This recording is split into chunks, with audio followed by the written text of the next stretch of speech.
Hello বন্ধুরা, কেমন আছো তোমরা সবাই? আশা করি অনেক অনেক ভালোই আছো। আমি মাকে নিয়ে দিল্লিতে পৌঁছাই এবং মাকে নিয়ে মন্দিরের ভিতরে যাচ্ছিলাম। ঠিক তখনই আমি কারোর কান্নার আওয়াজ শুনতে পাই। একটা মেয়ে সেখানে বসে মাথা নিচু করে কাঁদছিল। তাকে দেখে চিন্তিত মনে হচ্ছিল আমার। সে আমার অফিসে কাজ করে, কিন্তু সে এখানে এসে কাঁদছে এটা দেখে আমি অবাক হয়ে যাই। সে একইভাবে কেঁদেই চলেছিল। আমি ভাবলাম হয়তো তার কোনো নিশ্চয়ই সমস্যা আছে। আমি নিজের মাকে ঘরে নিয়ে যাই আর এক জায়গায় বসিয়ে দিই আর ভগবানের কাছে প্রার্থনা করতে থাকি যে ভগবান যেন আমার মাকে সুস্থ করে দেন। কিছুক্ষণের মধ্যে মাকে বাড়ি নিয়ে চলে আসি আমি। কিন্তু রাতে আবারও সেই মেয়ের কথা ভাবতে থাকি আমি। সকালে যখন অফিস যাই তখন দেখি সে নিজের কাজ করছিল। আমার মনে হচ্ছিল যে গিয়ে জিজ্ঞেস করি, বাবার মন্দিরে কি করতে গিয়েছিল? তারপর ভাবি এইভাবে জিজ্ঞেস করাটা ঠিক হবে না আমার। এর আগে আমি কখনো সেই মেয়েটার দিকে অত ধ্যান দিয়ে দেখিনি, কিন্তু এখন চোখ দিই। কারণ আমি যখনই মাকে নিয়ে বাবার মন্দিরে যাই প্রায় দিনই তাকে সেই মন্দিরে বসে থাকতে দেখি আর একইভাবে তাকে কাঁদতে দেখতে পেতাম। এখন তো আমার মনে অনেক রকম চিন্তা আসতে শুরু করে। তাকে দেখে এমন মনে হতো সে যেন কোনো সমস্যায় আছে। এমন কি সমস্যা আছে যেটা সে লুকিয়ে বাবার মন্দিরে গিয়ে কাঁদত? সেই মেয়েটার প্রতি আমার আগ্রহ দিনের পর দিন বাড়তে থাকে। একদিন যখন সে নিজের ল্যাপটপ চালাচ্ছিল তখন আমি সেখান থেকে যাচ্ছিলাম। তখনই আমি যা কিছু দেখি তার ল্যাপটপে, সেগুলো দেখে আমার হুঁশ উড়ে যায়। আমি সেই জায়গায় দাঁড়িয়ে পড়লাম। সে ল্যাপটপে আমার ছবি দেখছিল, কিন্তু সে বুঝতে পারেনি পিছনে আমি দাঁড়িয়ে তার ল্যাপটপ দেখছিলাম। আমার মায়ের পা আগের থেকে অনেকটা ভালো হতে শুরু করেছিল। আমি যখন মাকে নিয়ে আবারও সেই মন্দিরটায় যাই তখনও দেখি সেই মেয়েটি মন্দিরে বসে কাঁদছিল। আমি মাকে ভিতরে বসিয়ে বাইরে চলে আসি এবং সেই মেয়েটার পিছনে গিয়ে দাঁড়িয়ে পড়ি। সে যা কিছু প্রার্থনা করছিল আমি তার পিছনে দাঁড়িয়ে সেগুলো শুনছিলাম। সে অনেক কাঁদছিল আর সে অন্য কারোর জন্য নয় বরং আমার জন্য প্রার্থনা করছিল। এটা শুনে আমি অনেক অবাক হয়ে যাই। আমি কিছু বুঝতে পারছিলাম না। সেই দিন তার ল্যাপটপে আমি নিজের ছবি দেখেছিলাম। না জানি সে কখন আমার ছবি তুলেছিল, কিন্তু আমি এইটুকু বুঝতে পেরেছিলাম হয়তো সে আমাকে ভালোবেসে ফেলেছে আর এখানে এসে হয়তো আমাকে পাওয়ার জন্য প্রার্থনা করত। আমার জন্য কাঁদত, কিন্তু তার প্রার্থনা করার কারণ আমি জানতাম না।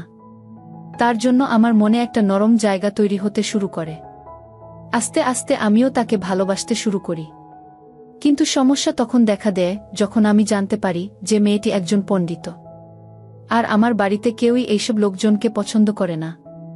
কিন্তু আমি তার মধ্যে কোনো খারাপ কিছু দেখতে পাইনি। কিন্তু এই কথা আমি তখন জানতে পারি যখন আমি তাকে ভালোবাসার প্রস্তাব দিই। যখন আমি তাকে বলি অবিবাহিত তখন তার মুখের রং ফিকে হয়ে যায়। সে কাঁদতে কাঁদতে বলে, আমি অনেক কঠিন পরিশ্রম করি তোমাকে পাওয়ার জন্য। তোমাকে ছাড়া আমি বাঁচতে পারবো না। এইদিকে আমার অবস্থাও কিছুটা এরকমই ছিল।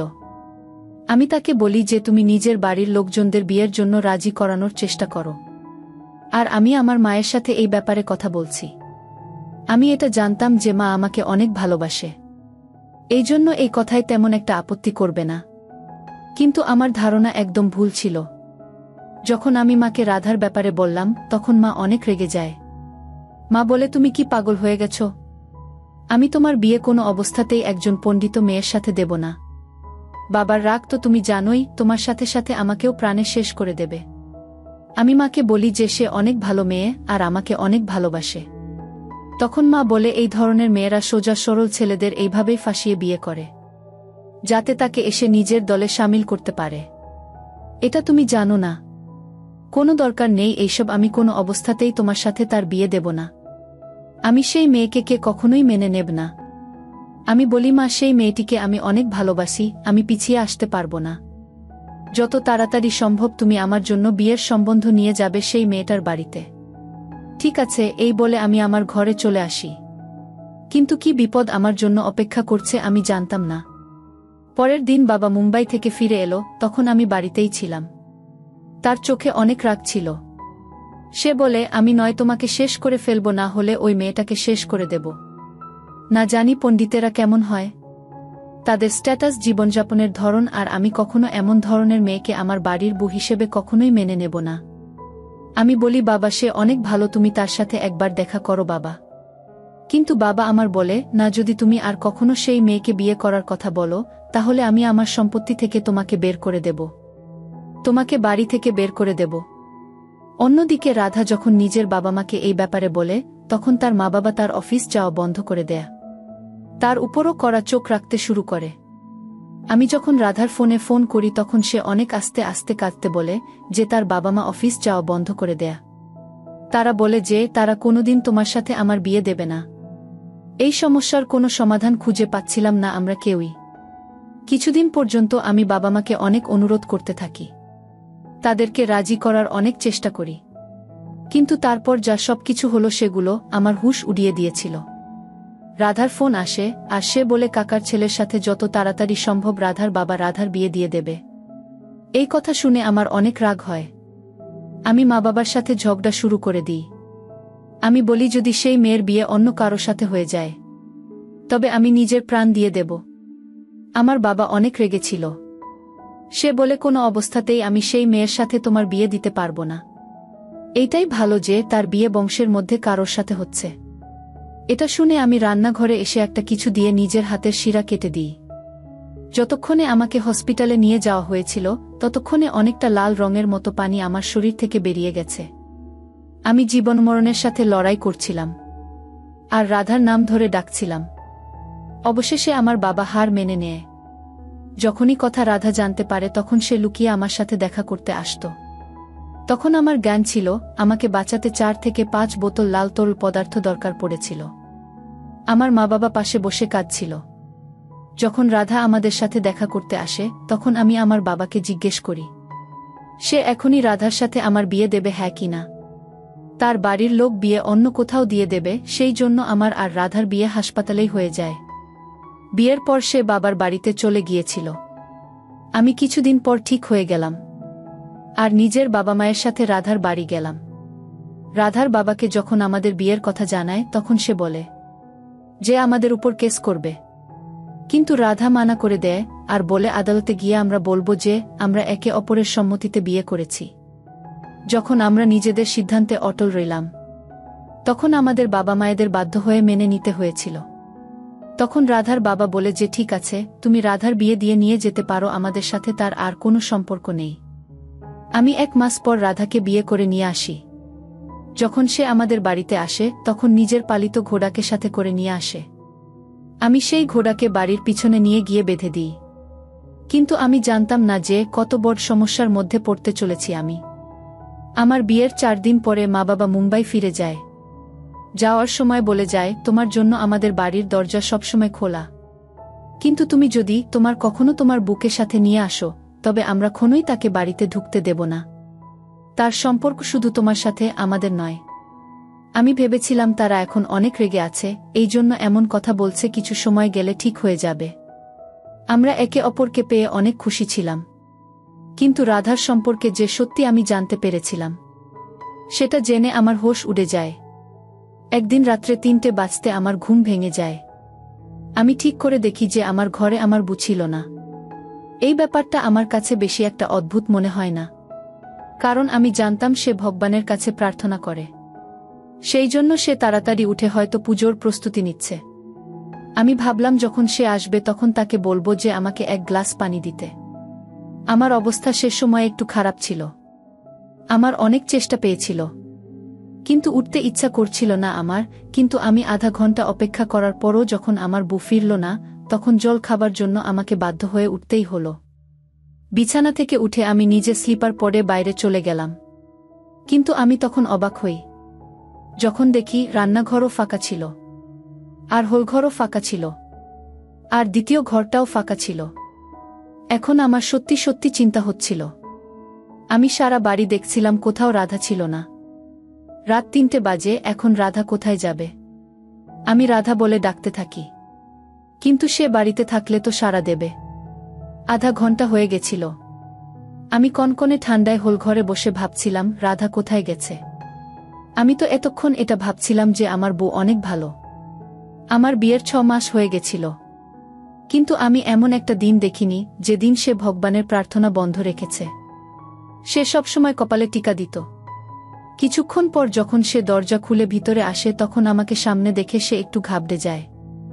আমি তাকে জিজ্ঞাসা করি যে কোথায় গেছিলে, কিন্তু সে আমার প্রশ্নের কোনো উত্তর না দিয়ে সোজা নিজের ঘরে চলে যায়। তার উপর আমার রাগ হয়। তার পিছনে আমিও ঘরে চলে গেলাম। দেখলাম সে ঘরে বসে আছে, হয়তো ঘুমাতে যাচ্ছিল। আমি তাকে বলি যে তোমাকে কিছু বলছিলাম আমি, তুমি কোথায় গেছিলে? তখন সে বলে আমি হোল ঘরে বসে পুজো করছিলাম। তখন বাড়ির মালিকের ছোট মেয়ে আমাদের বাড়িতে আসে। যে বাড়িতে আমরা থাকতাম সেই বাড়ির মালিক উপরের ঘরে থাকতেন, যার একটা মাত্র 14 বছরের মেয়ে ছিল। তার সাথে রাধার অনেক ভালো বন্ধুত্ব ছিল। কিন্তু রাত 3টে বাজলে সে কেন এসেছিল এই কথা আমি জিজ্ঞেস করতে যাবি, তখন সে আমাকে বলল তার মায়ের শরীর খারাপ হয়েছে, সেজন্য আমি তার মাকে দেখতে চলে যাই। কিন্তু আমি জানতাম না যে তুমি আমার উপর সন্দেহ করবে। নিজের উপর আমার আফসোস হলো। আমি বললাম এরকম কথা নয়, আমি তোমাকে কোথাও খুঁজে পাচ্ছিলাম না, তাই তোমার জন্য আমার চিন্তা হচ্ছিল। সেই কথাটা সেখানেই শেষ হয়ে যায়। কিন্তু কিছুদিন পর যখন আমি অফিস থেকে বাড়িতে ফিরে আসি, তখন আমার বাড়ির মালিক সেখানে উপস্থিত ছিল। হঠাৎই তার স্ত্রীর কথা আমার মনে পড়ে গেল। আমি ভাবলাম তার স্ত্রী কেমন আছে, একবার জিজ্ঞেস করে নিই। আমি জিজ্ঞেস করি যে এখন আপনার স্ত্রীর শরীর কেমন আছে, তিনি ঠিক আছেন তো? কিছুদিন আগে ওনার শরীর খারাপ হয়েছিল না? মাঝরাত্রে আপনার মেয়ে রাধাকে ডাকতে এসেছিল, এখন কেমন আছেন? সে আমার কথা শুনে অনেক অবাক হয়ে যায়। আমার দিকে তাকিয়েই থাকে। বলে আমার স্ত্রীর কি হয়েছে? আমার স্ত্রী একদম ঠিক আছে, তার কিছু হয়নি তো। আর না, সে অসুস্থ, তোমার বউ সেই দিন রাত্রে আমাদের ঘরে গেছিল। এটা শুনে তো আমি হয়রান হয়ে যাই যে রাধা আমাকে মিথ্যে কথা বলেছিল। সে মিথ্যে কথা কেন বলেছিল? আমি এই বলে এড়িয়ে দিয়ে যে হয়তো অন্য কারোর বউয়ের অসুস্থতার কথা বলেছিল। আমি ভেবেছিলাম হয়তো তোমার বউ অসুস্থ। আমি সেই পরিস্থিতিটা সামনে নিই। যখন ঘরে আসি তখন রাধা খাবার বানাচ্ছে ছিল। আজ আমি ঠিক করে খাবার খেতে পারিনি। আমি অল্প কিছু খেয়ে শোয়ার জন্য নিজের ঘরে চলে যাই। রাত 3টার সময় যখনই রাধা উঠে ঘরের বাইরে যায়, তখন আমিও তার পিছনে যেতে থাকি। সারারাত আমার ঘুম আসেনি, কারণ রাধা আমাকে মিথ্যা কথা বলেছিল। সেজন্য আমি জানতে চাইছিলাম যে রাধা রাতে কোথায় গিয়েছিল, পুজো করার নাম করে সে কোথায় যেত। কিছুক্ষণ পর যখন আমি হোলঘরে এলাম, তখন আমার মনে হলো যেন সবেমাত্র হোলঘরের দরজা কেউ বন্ধ করল। আমি তার কিছুক্ষণ পর হোলঘরের দরজা আস্তে খুলে বাইরে যাই। আমি দেখি যে রাধা বাড়ির পিছনের দিকে যাচ্ছে, যেখানে সেই ঘোড়াটা বাঁধা ছিল। আমিও তার পিছনে যেতে থাকি। তারপর যা কিছু আমি দেখলাম, সেটা দেখে আমি আশ্চর্য হয়ে গেলাম। আমি বুঝতে পারছিলাম না যা নিজের চোখে দেখছি এগুলো কি সব সত্যি। আমার নিজের মায়ের কথা মনে পড়ে গেল। হয়তো সে ঠিক বলতো, এইসব মেয়েদের কোনো সম্মান থাকে না, যে কোনো কিছু করতে পারে। আমি সেখান থেকে ফিরে ঘরে চলে আসি আর বিছানায় বসে পড়ি। আমার মাথা ঘুরছিল। কিছুক্ষণ পরে রাধাও ঘরে ফিরে আসে। আমাকে দেখে সে আবারও চিন্তিত হয়ে যায় আর বলে তুমি এখনো জেগে আছো, কোথা থেকে আসছো? এখন আমার কথা শুনে তার মুখের রং ফিকে হয়ে যায়। রাধা বলল পুজো করছিলাম। আমি তার দিকে গভীরভাবে দেখি। রাধার কথাতে আমার আফসোস হচ্ছিল, কারণ সে পুজো করার নামে যা কিছু করছিল তাতে হয়তো তার দিকে তাকাতেও আমার ইচ্ছা করছিল না। আমার মনে হচ্ছিল যে আমি হয়তো অনেক বড় কোনো ভুল সিদ্ধান্ত নিয়েছি। আমার মায়ের কথাই শোনা উচিত ছিল। আমি চুপ করে শুয়ে পড়ি, কিন্তু কতদিন আমি এইসব সহ্য করব? যা কিছু সে করছিল সেগুলো ভুল কাজ ছিল। আমার তার উপর থেকে মন উঠতে শুরু করে। নিজের নেওয়া ভুল সিদ্ধান্তের জন্য আমার আফসোস হচ্ছিল। যদি আমি সেই সময় তার চোখের পানি না দেখতাম, তার চোখে নিজের জন্য ভালোবাসা না দেখতাম, যদি সেই সময় নিজেরকে সামনে নিতাম, তাহলে হয়তো আজকে আমাকে এত বড় বিপদের মুখে পড়তে হতো না। আমি কিছুতেই শান্তি পাচ্ছিলাম না। আমার মনে হচ্ছিল তার সাথে আমি যতটা সময় পার করছি সেটা অন্যায় ছিল, কারণ সে যেসব কাজ করছিল সেটা অন্যায়। আমার ধৈর্যের সীমা পার হতেই আমার মনে হয় রাধার সাথে সরাসরি এই ব্যাপারে কথা বলা উচিত। আমি তার সাথে আর একটা মুহূর্ত পার করতে চাই না। সেই জন্য আমি ভাবলাম যদি সে মেনে নেয় তো ঠিক আছে, আর যদি সে নিজেই এই কাজ করা বন্ধ না করে তবে আমি তাকে ছেড়ে দিয়ে দেব। সেই দিন রাত্রে যখন রাধা ঘরে আসে তখন আমি জেগেছিলাম। আমাকে দেখে সে তাড়াতাড়ি শুয়ে পড়ে। আমি বললাম, তুমি উঠে বসো, তোমার সাথে আমার কিছু কথা আছে। তখন সে উঠে বসে। আমি বললাম যে জানি তুমি ভগবানের পুজো করতে যাও না, তুমি হোল ঘরেও থাকো না, তুমি বাড়ির পিছনের দিকে যে ঘোড়াটা বাঁধা আছে তুমি তার কাছে যাও। এই কথা শুনে রাধা আমার দিকে তাকিয়ে বলে, হ্যাঁ, এতে খারাপের কি আছে? আমি এটা শুনে অবাক হয়ে যাই। আমি বলি, তুমি এর মধ্যে খারাপ কিছু দেখতে পাচ্ছ না? তুমি জানো কি করছো? ওই ঘোড়াটার পুজো করছো, ভগবান ভাবছ, যেটা অন্যায়। আর এমন একটি মেয়ের সাথে নিজেই আমি সারাটা জীবন কিছুতেই পার করতে পারবো না। আমার কথা শুনে রাধার দিকে অবাক হয়ে দেখতে থাকে আর বলে, তুমি ভুল ভাবছ।